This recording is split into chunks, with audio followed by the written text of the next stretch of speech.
Those idiots at RKO wouldn't even give me a screen test. Selznick looked me in the eye and said he already had a dozen girls like me. Wondered why I wanted to be a movie star when I had a rich husband to take care of me. I told him that was the whole point of marrying the fat pig in the first place. Edgar is having another one of his degenerate parties tonight. I caught him in the bedroom laying out his black robe and that ridiculous goat mask he got from the prop department.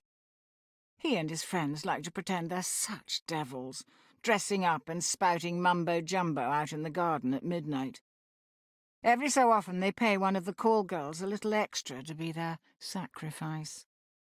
I'd tell them all what fools they are, but half of them work for the studios, and the rest are some of the most powerful men in the city.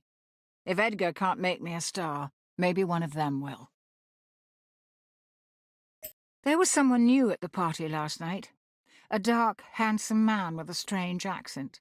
I took him for a European. Maybe one of Lugosi's Hungarian friends. He didn't seem all that interested in the festivities, didn't drink or even take much notice of the girls. When the robes came out and the warlocks headed out into the garden, he seemed more amused than anything else. Somehow we ended up out on the veranda, sharing a smoke and listening to the drunken chants echo across the hills. I finally learned his name. Victor. At some point in the conversation I asked him what he thought about black magic. I suppose I was trying to shock him, or maybe it was just the djinn talking.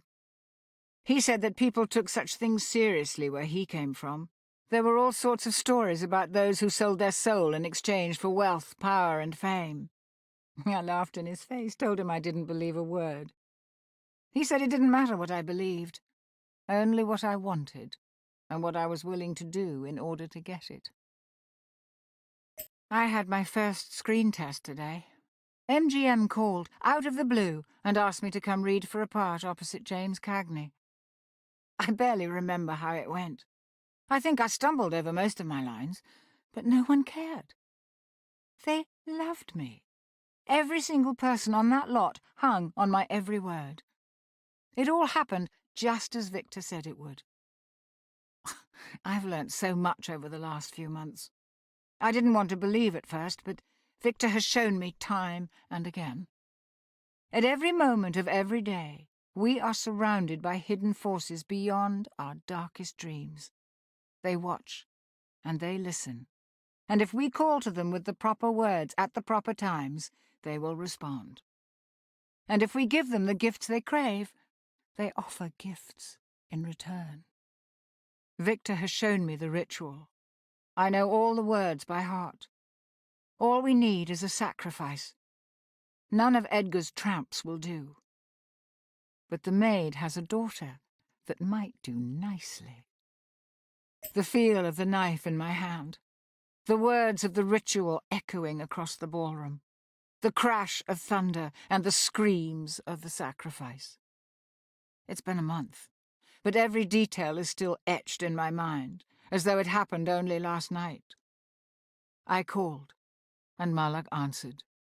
He listened to my plea and tried to bargain with me as Victor said he would. There I was, knife in hand, dickering with a demon, while a girl's blood soaked into my slippers. Finally we came to an arrangement. 7 years and a day. After that, my soul was forfeit.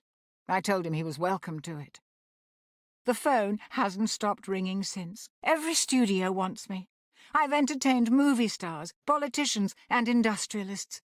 Edgar doesn't know what to make of it, and I don't much care.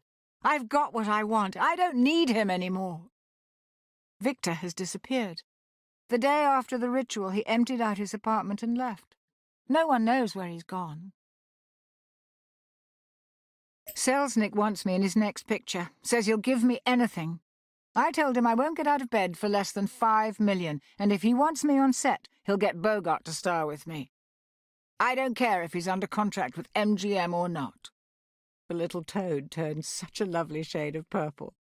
He'll give me what I want, though. They always do. Edgar finally died last night. It took 6 long months, and I don't know how much arsenic. Rat poison would have been quicker, but the police might have noticed. I'm almost tempted to let them arrest me anyway, just to see what would happen. I'd have judge and jury eating out of my hand before the day was out. The reporters would have a field day.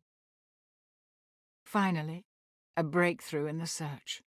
There are rumors of a ring called the Riddle of Heaven, somewhere in China or possibly Tibet. It could be the answer I've been looking for. All I have to do is find it. Edgar's considerable fortune should help.